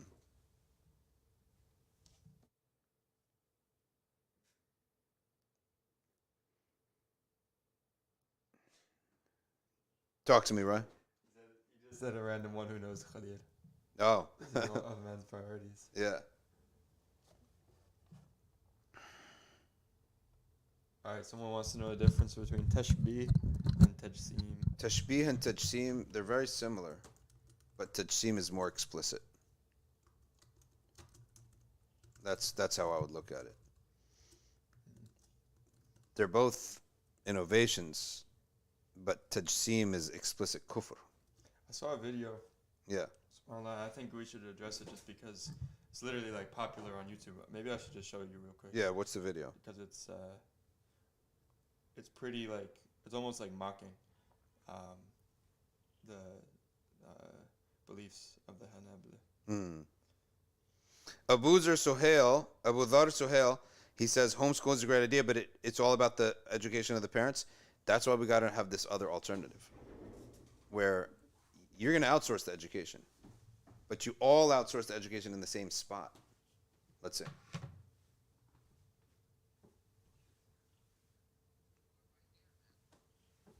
say to any person, Allah has a face. What's wrong with you? Allah has two eyes. Two eyes. Mujassim. Game over. All these are confirmed in the Quran and the Sunnah of the Prophet ﷺ. And while I believe that, I also believe that Okay. No, because what Sheikh Amin has said about these guys, Yeah. I think we need to focus on this part, is that they fail to understand that you can't translate these things. Yes. It's not tanzih.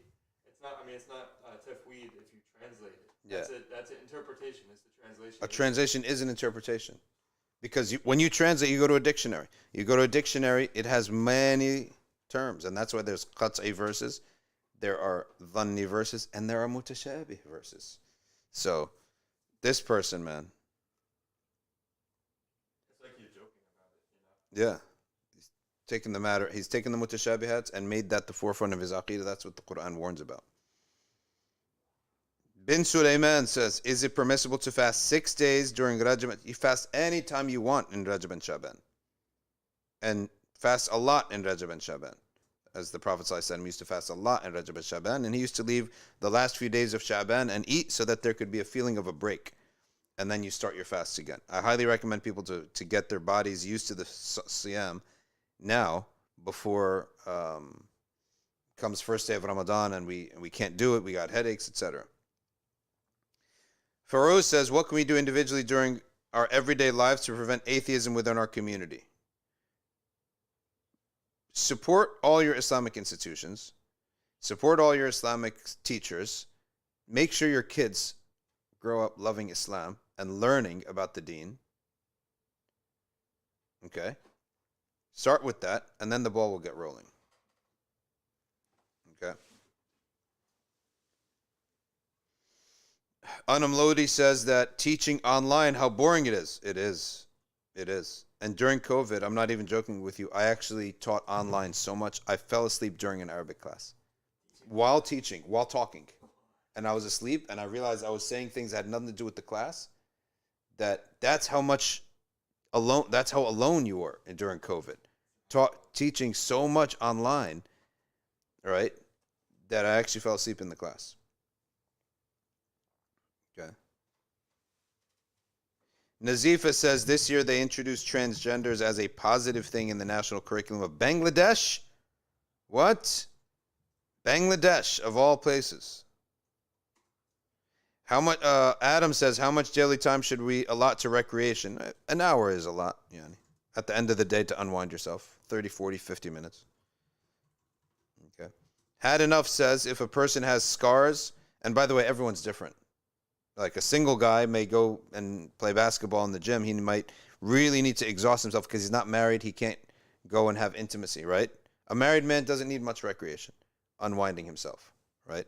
But a single guy needs to really get that stuff out of his system. Had Enough says, if a person has scars or skin imperfections, do they need to inform a potential spouse? No, unless it will gravely affect the intimacy, such that if a massive scar on a person's body that could make someone not be able to have intimacy. And even that, if they didn't do that, there's no sin against them because they could still reproduce, right? But if it's to the point that it may affect their life together, then yes. Dawood Sani, he says, I went to school in London and so did my kids, and now they have grown up now, but I keep telling them they're going to have to homeschool their children. School is no longer an option. I'm not sending my kids to these people who are lovers of Qawmi Lut. Sorry to tell you that.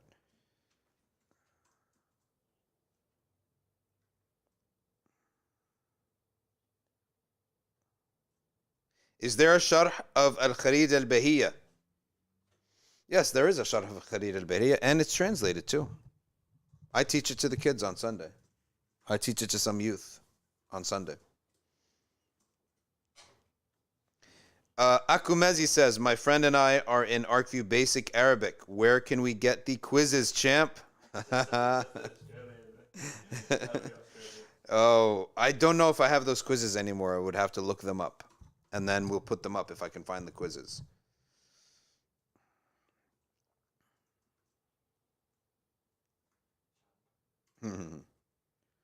Chocolate Walla says, he's talking to somebody else. Okay. Hakanori says they need homeschooling in Pakistan. Big story there about drug culture and bullying at the Skardali International School in Lahore. Okay. When Umar ibn Khattab intimated that the women of Mecca were submissive, but had changed due to the culture of the women of Medina, was it in jest or reality? No, it was in reality that in the men of Mecca, these were merchants. They had strong personalities. They were domineering. And they dominated over the women. In Medina, the men were farmers. Farmers are nice and kind people. And the women had a lot of room and freedom to talk.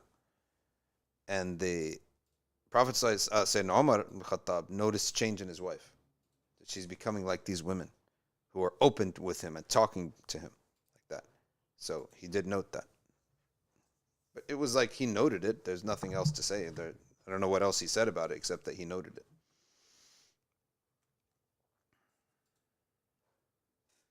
Muazzar says, is keeping bobbleheads on my desk haram? A bobblehead is when you go to a baseball game, they give you a doll of the player with a big head, and that head moves around like this.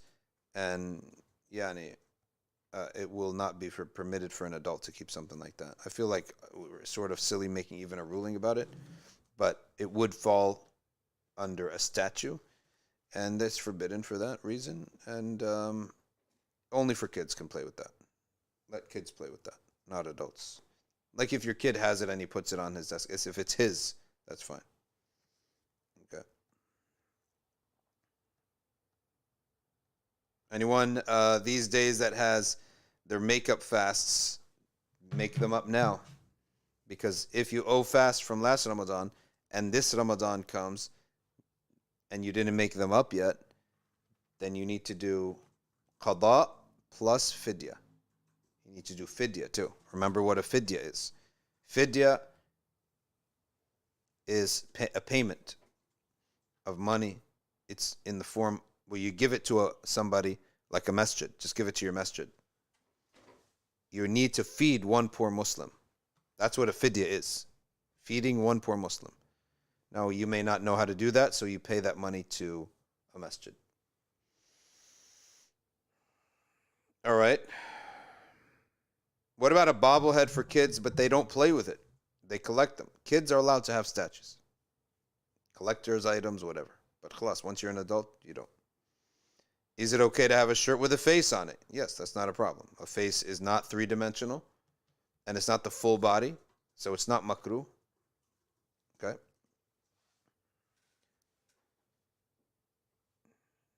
Does listening to this count as recreation? No, or do I still have my hour? Yes, you still have your hour. Could be more than an hour. It depends on how hard you work that day and what you have the next day and how much you need to unwind yourself. Jay Perez says, Sheikh Nuh, Quran translation, he also translates the Mutashabih on their apparent word, and Sheikh Abdurrahman Yusuf translates translation of Fiqh al-Akbar. What's the difference between what they do? Because the translation of the Quran is one thing, the utterance of a doctrine is another thing. Okay? You see?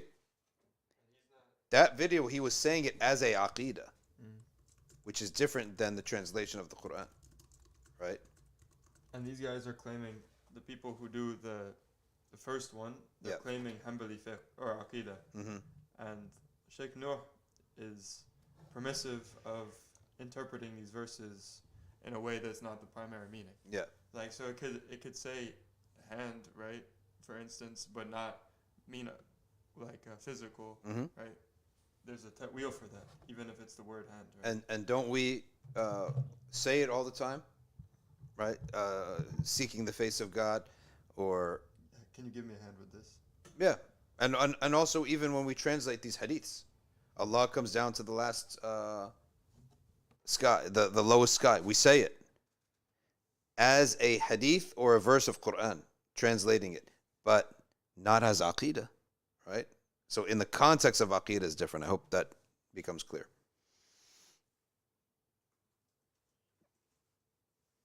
Does the Dajjal know that he is a villain that is destined to lose? I believe that they do know, but they're so clouded with hatred that their mind is no longer working properly. This is why Allah speaks about people who go against him and say, أَفَلَا تَعْقِلُونَ, do you think you're actually going to get anywhere with this? Okay. Is it true that Shafi'i was the greatest student of Malik, and Ahmad was the greatest student of Shafi'i, and Bukhari was the greatest student of Ahmad? It is true that they were all students of each. Shafi'i spent a lot of time with Malik. Malik like adopted him. Okay? But Malik had other students too. These students, one went his own independent way, had his own independent mind. That's a Shafi'i. And the other went and stuck with Malik's methodology. That's Abdurrahman bin Qasim. Abdurrahman ibn Qasim, he is our source. Why? Because no one documented Malik's fatwa more than Abdurrahman bin Qasim.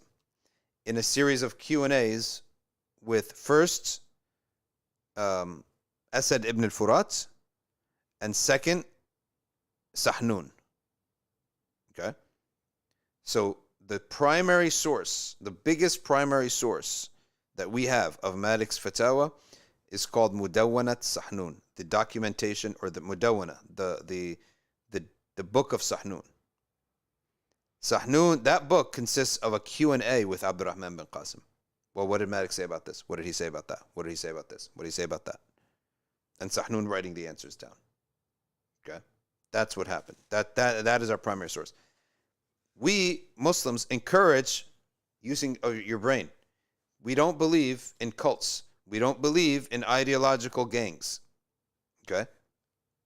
But use your brain with knowledge. Respect those who know. Ask them. Know the limit of your own brain before you use it. That's why we were reading this article and the school was saying, oh, we're going to discuss different religious perspectives and debate them. How is a seventh grader, you need to teach him the adab of the ways, not the adab, the ways of debating. You hear some of these stupid channels and they say, who was the greatest athlete, greatest football player ever? Oh, it was Peyton Manning because his throw percentage was the best. Okay. No, it was Tom Brady because he has more Super Bowls. Okay. How are you guys adults? Decide first the methodology of this debate. What determines the greatest player? Super Bowls or in-season statistics? Which one is it? So that's why we encourage free thought, but thought is like driving. You're encouraged to drive, but drive safely. You're going to hurt somebody else. You're going to hurt yourself. There's no difference. Okay? Drive all you want, but drive safely within lanes. If you don't know how yet to drive, then don't drive until someone teaches you. Same thing with thinking. So Shafi'i was a brilliant student of Malik, and he went his own way. Imam Ahmad was already a great scholar when Imam Shafi'i came, and Imam Ahmad became a type of student to a Shafi'i. But it was not like Shafi'i formed Ahmad. No. Ahmad was already mature, adult scholar. And he took Shafi'i as someone he looked up to. And Bukhari did take hadith from Imam Ahmad, but that was not his main teacher. But he did take hadith from Imam Ahmad. So there are links like that. Okay. Lily Rose says, Is fidya one time? Yes, it's only one time.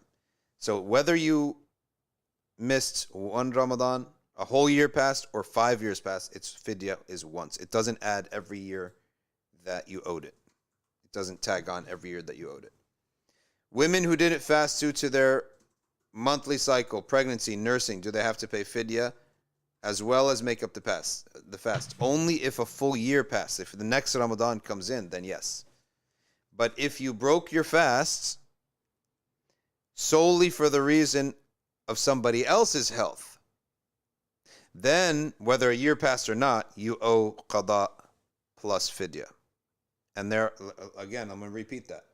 Some people have to break their fast, not for themselves, but for somebody else. Like who? A pilot, right?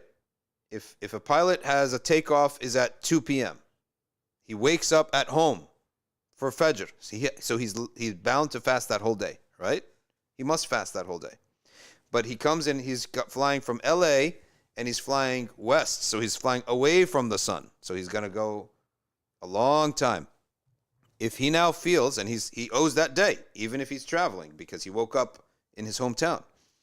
If he then starts feeling dizzy, and I'm about to crash the plane, right? He eats. Who else? A surgeon will eat, break his fast. When? Only after he starts feeling that he can't fulfill his responsibilities anymore. He can't keep his patients safe anymore. So when you break your fast for the sake of somebody else, then you owe qada plus fidya. Okay? I hope that answers the question. When do you start paying zakah? Says Muazzar. As soon as you have enough money that passes something that's called the nisab. Let's go and check what the nisab is today. There's a website called eNisab that is constantly tracking the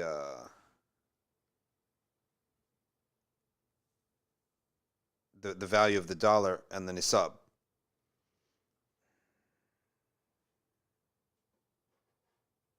Okay, so where is eNisab? What happened to this website? I think Musaf, someone we know, established this website. The nisab this year, of course, the dollar is always fluctuating, so we have to know what the nisab is. Nisab is the limit. Once you pass this amount of money, if that money not only is just did you pass it, Ryan's going to look it up for us. Did you find it? What the nisab is? Yeah. Once the wealth is past that nisab, and 1 year has passed and that wealth has just been sitting there, zakah is paid on stagnant wealth. Okay? Zakah is paid on stagnant wealth, not on income. Wealth just has been sitting there. After 1 year of that money just been sitting there and it's past the nisab which is zakah of Singapore, is that the American dollar? No, it's not. It's like 5,000 for American. Yeah. Okay. That the then you pay zakat upon it. Okay? We'll get it to you.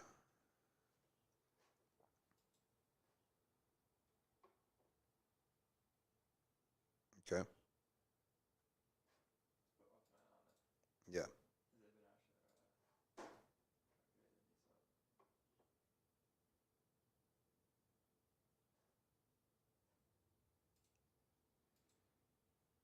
All right, now let's go to the next question. Okay, listen, he says, I mentioned Sheikh Abdurrahman's translation specifically because it's a Aqidah text.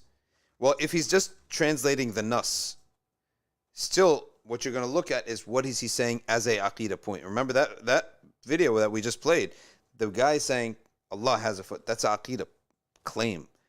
The translation of the Nas is what matters, right?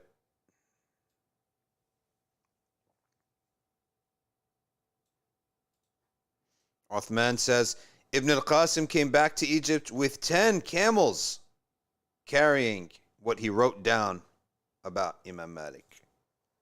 Subhanallah.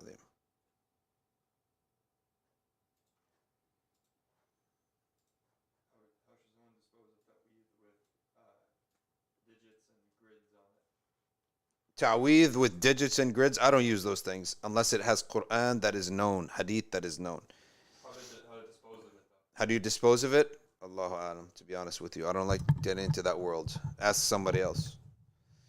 Jay Perez, is it inconsistent in who's doing what and who's accused of this and that? No, not at all. Not at all. When you translate something, if you're translating a nas, does not mean that that's what you're affirming. Okay? But that's what he is affirming. So that's the difference. Like in translation, you know what I don't like to do? I don't like to do idgham in translation. Right? I like to just put the word as it is. When you in transliterating. For example, Mujib al-Rahman. I would write Mujib al-Rahman. Because in the Arabic, what do we write? Alif Lam. We don't write Mim, Jim, Ya, Ba, Alif, Ra, Mujib al-Rahman, or Waw, Ra, or something like, or Damma, Ra. No. We write al-Rahman, but we don't pronounce it that way. So likewise, we should write it, transliterate it as it's said. What's the best dhikr for Rajab? La ilaha illa anta subhanaka inni kuntu min al-zalimin. Someone has been asking for a tafsir. قال فالحق والحق أقول. It simply means the truth is what I have brought, and the truth is what I say. Abdul Hadi is asking, is Ibn al-Qasim the Maliki equivalent of Abu Yusuf and al-Shaybani? That is correct. And Abu Yusuf studied with Abu Hanifa. Shaybani studied with Abu Hanifa and Malik. Abu Yusuf studied with Abu Hanifa and never studied with Malik. He met Malik many times, and they actually had back and forth that were not pleasant. Like Abu Yusuf was not very respectful. Like Harun al-Rashid, we used to make Abu Yusuf go and apologize to Malik. What is the percentage of Islamic scholars in the world? Is it less than 1%? Does that result if all of the opinions in the four schools are valid and the schools are for organization? Is it less than? Well, why don't we look at it like this? Muslims overall are 1 out of 4 in the world, 25%. Okay? What percentage of Muslims are scholars? That becomes the next question. 5%? Right? Right. If you get 100 random Muslims, how many scholars are there? Not even one. One. I would say 1% of the ummah, you could say, yes, this person has knowledge, is a scholar. Less than that even. Less than that. Does that result if all of the opinions in the four schools are valid? I don't understand that part of what you're saying. Because the four schools, we are looking at 1,400 years of their scholarship. Yeah. And what they agree upon, as I've said many times, the verses of the Quran are explicit and interpretive. Explicit, we don't need to discuss. That's 50%. Interpretive, divide that into another 50%. Interpretive that has consensus upon it. The consensus has to have been made at any time in Islamic history. And then interpretive verses that do not have consensus. The madhabs concern the interpretive verses that do not have consensus. So that ends up being about 25%. That's what Sheikh Nuh Keller also, he said 25%. Is the difference in the four schools. There is no madhabs on explicit verses. We do not accept madhab on, that's heresy and kufr, if you go against the explicit verses. Do you have to follow the madhab of your family? No, not at all. No. It doesn't affect anything like that. You do not have to stay on the madhab of your family. May I know what is the fidya for one broken fast? It's to feed one poor Muslim. That's the fidya. But remember, you must be talking about a fast that you broke for the sake of somebody else, or the fast that you broke and you owe it, and a year passed and you didn't do it. The next Ramadan came and you didn't do it. That's when you need to do qada plus fidya. It looks like we're going to have to do a Ramadan prep here. Definitely.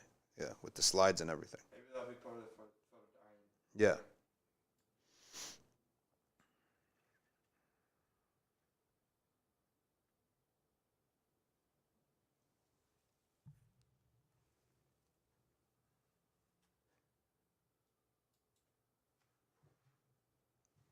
Alright, someone's trying to debate the voting shirk. Someone was trying to what? Debate the voting shirk. Voting shirk? Yeah, voting is shirk. Oh, is voting shirk? No. No. Maximum would be haram. Maximum.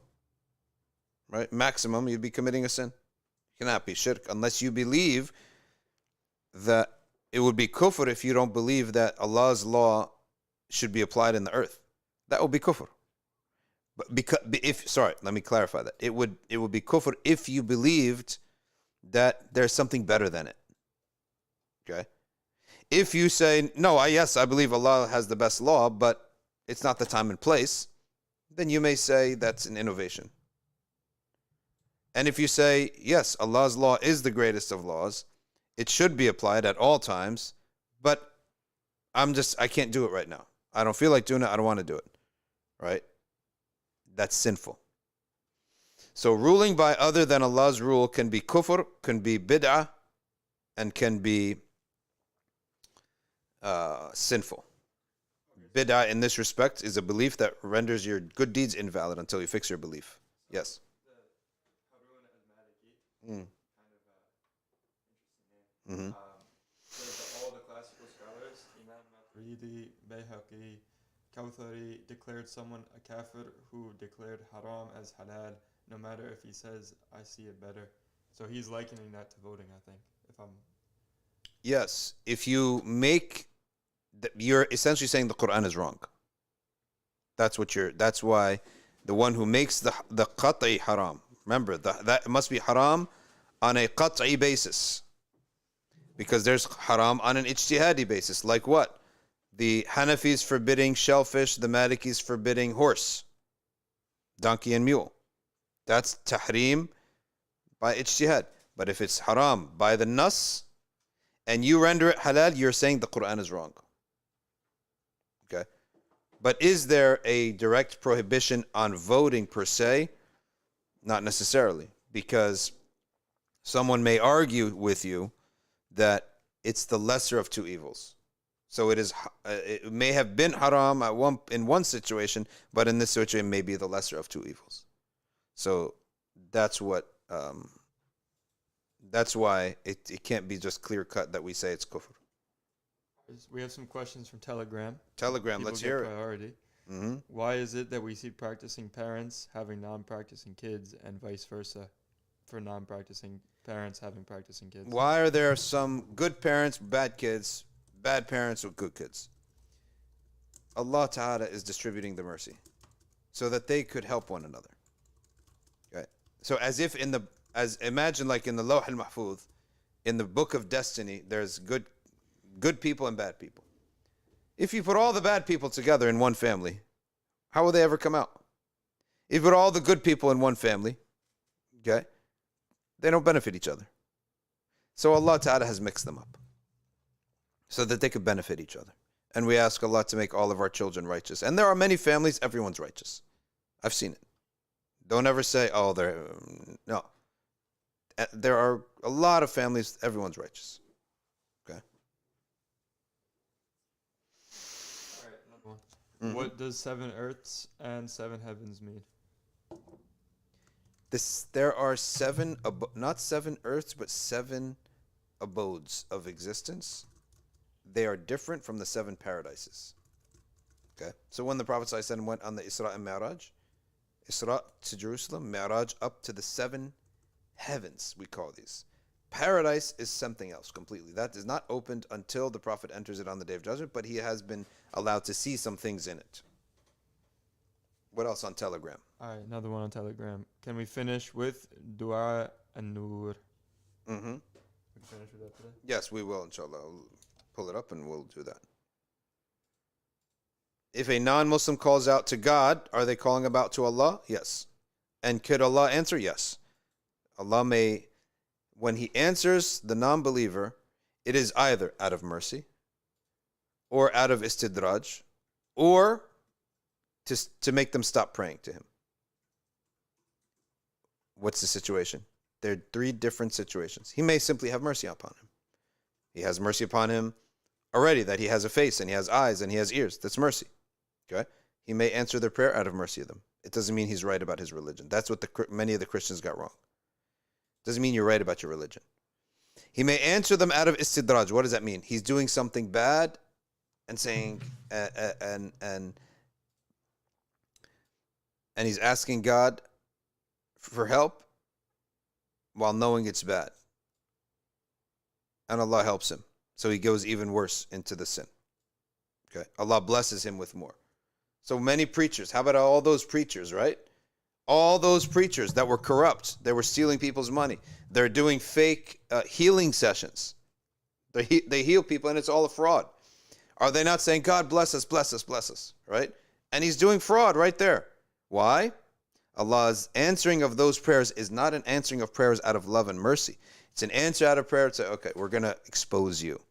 But what's the point of exposing a fraud that only 3 people will see, or 300 people, or 3,000? How about let's make you have an audience of 30 million, right? 30 million people will see this fraud, then you'll collapse you. Then 30 million people get protection from you. And anyone who's like you. That's called istidraj. And the benefit, there's a benefit in istidraj. The benefit is that Allah elevates the wrongdoer so that we all can see him, and then he brings the justice. Isn't that far better than every time someone does something wrong, they get the justice right away? Right? They get shut down right away? Then we won't benefit. We won't learn. But when one guy goes that's called istidraj. Okay? Taking someone all the way up, then dropping them. Is it for fun, do you think? No, it's not for fun. It's for benefit. The whole society saw this. Okay? We all saw it go up, and we thought, wow, is this really good? I mean, it doesn't feel right. But they're getting a lot of success. Maybe they're right, maybe they're wrong. We argue, we debate, and then they collapse. Then there's no more debate. That's called istidraj. And Allah Ta'ala may answer a prayer because he does it from a profligate person, a wicked person, a mean person that Allah does not love, and then he may answer them to shut them up. I don't want to hear their prayer. Just give them anything. Shut him up. But Allah does not answer the prayer of a righteous Muslim except out of love, mercy, and goodness. No tricks involved. One more question, right? And then we wrap up. All right, from the Telegram. Did Abu Hanifa, rahimahullah, start seeking knowledge at 22? And are there other major scholars who started at a similar late age? How did they attain such a high rank? So the general question is scholars who learned at a late age? Yeah. Yes, it happened. A lot of people did study only at a late age in life. How did they attain a high rank? Because sometimes in these situations, Allah Ta'ala blesses people's time. Right? Allah blesses people's time. That's the truth of the matter. And when their time is blessed, they achieve what they achieve, what Allah wills for them to achieve. Not much of an answer, but that's, I don't know how else to put it. So, tawfiq from Allah. All right, Hizb an-Nur.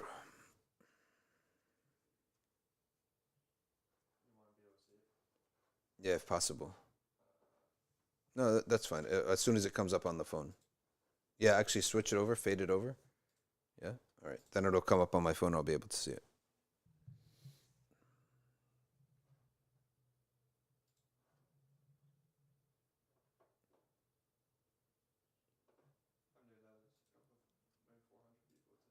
MashaAllah, 400 people. That's great. الله. بسم الله الرحمن الرحيم. اللهم اجعل لي نورا في قلبي ونورا في قبري ونورا في سمعي ونورا في بصري ونورا في شعري ونورا في بشري ونورا في لحمي ونورا في دمي ونورا في عظامي ونورا في عصبي ونورا من بين يدي ونورا من خلفي ونورا عن يميني ونورا عن شمالي ونورا من فوقي ونورا من تحتي. اللهم زدني نورا وأعطني نورا واجعل لي نورا. وصلى الله على سيدنا محمد وعلى آله وصحبه وسلم. سبحان ربك رب العزة عما يصفون وسلام على المرسلين والحمد لله رب العالمين.